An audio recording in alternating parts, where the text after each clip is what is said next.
Hey guys, welcome back to my channel. Today I'm going to be giving you guys some advice on the Spanish A Level IRP, which is the independent or individual research project. I had loads of requests on my last Spanish advice video to make a video on this, so that's why I'm here. But I wasn't going to make this video for two reasons. One, because it's literally been a year since I wrote mine and almost a year since I did mine, and because I'm class of 2020 I didn't actually have to do my real one. I did a mock, and I got an A in the mock, but I obviously haven't done the real exam, so just bear that in mind. But also the second reason is because exams have kind of maybe been cancelled. I'm not fully aware of what's happening this year with exams, so I put a poll on my community tab on YouTube and I asked you guys if this video would still be helpful to you, and I think like 63% of you said it would be, so I figured I would make this video because at least some people still want it and I obviously want to help you out, so that's why I'm here making this video for you. So I have delved back into my IRP from last year. It felt so strange reading it through again. I've done research online, I've tried to compile a really good list of things, and I've tried to inform myself and not just go off of memory and actually do it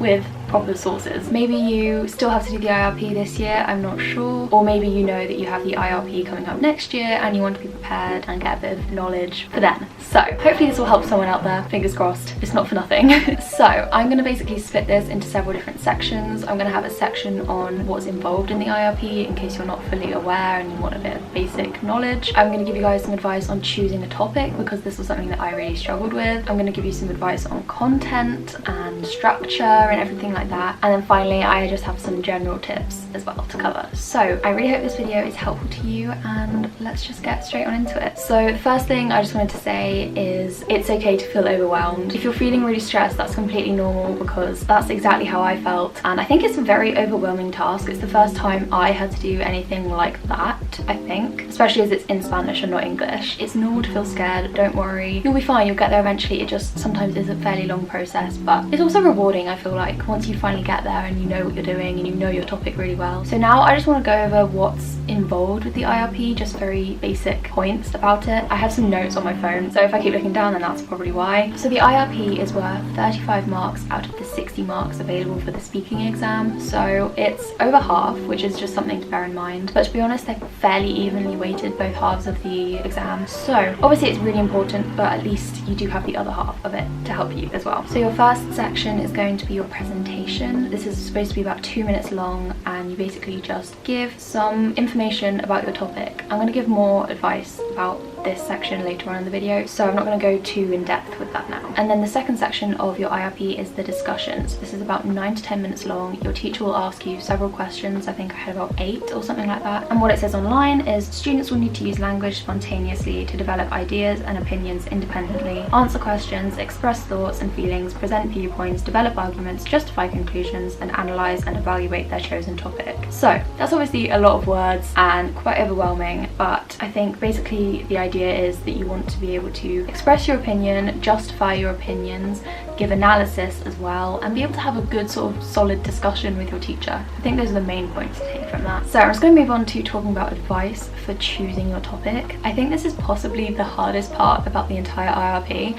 just trying to decide what you want to do it on. It took me so long to decide what I wanted to do, and I changed what I was doing at one point. So originally I was doing something on fashion, I don't even remember what it was, but I ended up doing something based on youth engagement in Spanish politics because at the time there had been a recent election where Vox became part of parliament and it was big and controversial, so that was quite an interesting thing to me. But it was also challenging for me because I didn't know anything about Spanish politics at the time, but I think it was good for me. It kind of forced me to have to learn about it, if you know what I mean. So the first thing I'm going to say is a pretty obvious one, but just remember that it does have to relate to a Spanish speaking country, so it doesn't have to be Spain, it could be somewhere in Latin America, but that's just something to bear in mind. Don't want to forget that because that's quite a key part. Another piece of advice, if you haven't already, look at the examples that AQA have on the website. There are tons of example questions on there, and even if you don't choose one of those, it might inspire you to think of something else that you could do. So I definitely think if you haven't done that already, it's a very useful thing to do, just to give you a bit of inspiration. I'll put the link to their list down in the description, so you can go and click on that if you want to have a look and see if you can find anything. But obviously there are loads of things you could base it on. You could base it on the environment, you could base it on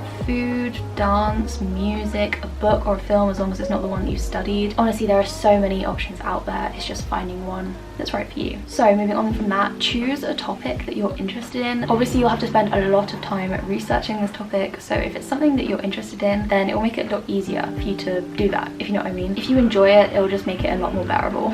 And if you can't think of something that you enjoy, maybe choose something that you find difficult. Obviously this is good because it will challenge you and force you to learn stuff around that topic more, but also I'm pretty sure this is the case, don't quote me on it, but I'm pretty sure that whatever topic you choose, they can't give you a card on that in the other half of the speaking assessment. So if you choose one that's really hard, then you won't get that topic in the other half of the speaking assessment. So that's just a bit of a hack. Another thing that you can do is to think about whether there's anything relevant or controversial going on in the Hispanic world at the moment. So for me, obviously, as I said, I did it on politics because of that controversial election that happened. But yeah, just think about whatever's relevant at the time, and maybe that will help you to come up with something. Maybe read the news, that might help you to find some ideas. And my final tip on choosing a topic is to do lots of research into it before you decide whether you want to do it, and like delve in and start writing it, because if there's not enough information out there, then you won't have enough information to construct an argument and discussion and an introduction. So that's kind of what I found when I was doing my original topic. There just wasn't really any information on it out there, so that's why I changed. Just don't delve in too quickly. Do some research, look around, research different topics if you want. But obviously if you've got a clear idea of what you want to do, go for it. If there's loads of sources out there, definitely go for it. Moving on now to tips on content. I'm going to talk about the structure first and kind of break it down into steps. So the first step is to construct your title. So of course it needs to be concise and precise. So you want it to be not too long and you want it to be specific. Basically, if you want to do something on history, you can't do the entire history of Spain, which is pretty obvious, but you want to look at a specific time frame or something like that. If you're looking at a book, maybe you want to focus on a specific theme in the book. It's really just trying to make it specific so that it's not too broad and you can actually construct a proper argument, if you know what I mean. And another thing that might help is to maybe construct it as a question. This can definitely help open the doors to being analytical in your presentation and your discussion, so that's definitely a thing to consider. But of course you don't have to construct it as a question. I didn't construct mine as a question, I don't think. So I'm just editing this and I realized I missed out a whole section that I wanted to talk about. I went from step 1 to step 3, so I'm just going to fill in the gap quickly now. My second step was basically that you need to do your 2-minute introduction, and I pretty much talked about this earlier, but as I said, you'll just talk about your topic, present some ideas and give the information, give the facts, be analytical. But I think I give a bit more information about this later on, so I'm sorry that I forgot to put this in when I was actually filming it. And then step 3 is to think about your follow-up questions. Obviously you can't know these in advance, but maybe just look through your presentation, like the 2-minute introduction, and think about what kind of points might raise further discussion, further questions, and think, oh, she'll probably ask me something about that. And then this will just help you to be a little bit more prepared for whatever questions I say she, but could be a he, whatever questions your teacher might throw at you. It might just help you to feel a little bit more ready and prepared for the questions that are a bit unknown and a bit scary. So just some more tips on content. I think trying to insert some high-level grammar is a good idea. You can definitely do this in your introductory speech because of course you can learn that and then you've instantly got some high grammar in there and it's good to go. So you could insert some good set phrases, you could insert subjunctive, we love some subjunctive. Might want a varied use of tenses, so past, present, different types of past, future, everything, you know what I mean. And also some interesting connectives. You want it to link well, flow nicely, and I think connectives help with that. And then my final content tip is to use topic-specific vocabulary. I think this really helps to show that you're engaging with the content and really paying attention to what's relevant maybe. Definitely use the vocab lists in the textbook. Those will be really helpful for you to know what vocab is relevant to the subject that you're doing, and then you can kind of weave that in and it might be helpful to get you some high marks. Okay, so now we're moving on to some other more general tips that might be helpful for you. My first one is to be decisive and convincing. Obviously when you're in a speaking exam, it's a nerve-wracking situation. You might not not be feeling your most confident. But if you can just try and sound confident, that will really help your argument. It will help you sound like you know what you're doing, even if you don't. And then as a result, you'll sound much more convincing. I just remember my teacher telling us to sound like we know what we're talking about. My next thing is definitely think about your opinion on your chosen topic, because it will show that you're really engaging with the content, you're really thinking about it, and of course they want you to be able to have a proper discussion with your teacher. So if you have a strong opinion, I think that will really help you out. Also, just a bit of guidance online, it does say that in your extended discussion, so that 9 to 10 minute little conversation, you need to include the expression of views and complex arguments. So there we go, opinions. You want to have a strong opinion, I think. That's what I take from that anyway. Next is to make sure you keep a record of the sources you use. There's nothing worse than seeing a piece of information that you've written down in your notes and then wanting to go back just to check it's right or get some more information and realizing you don't know where you got it from.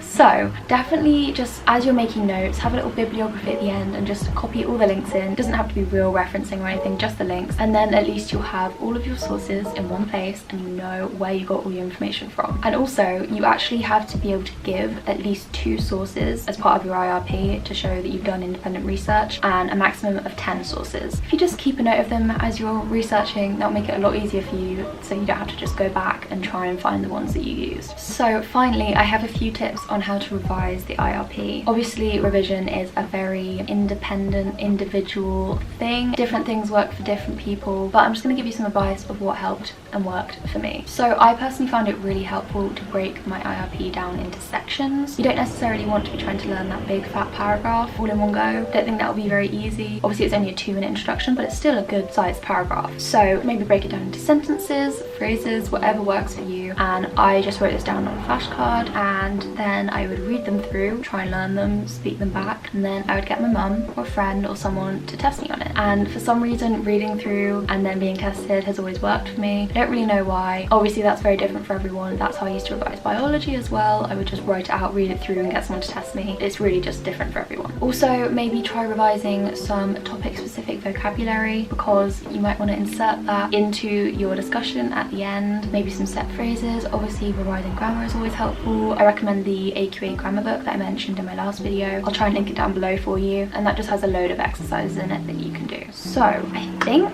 that is all of my tips. I feel like I kind of whizzed through that faster than I expected. Anyway, I really hope this video has been helpful to you. Good luck with mocks, exams, whatever's going on. I don't really know. Who really knows right now, honestly? If you did enjoy this video or find it helpful, I would love for you to subscribe to my channel, give this video a thumbs up, and leave a comment down below. And yeah, I think that is pretty much everything, and I will see you in my next video.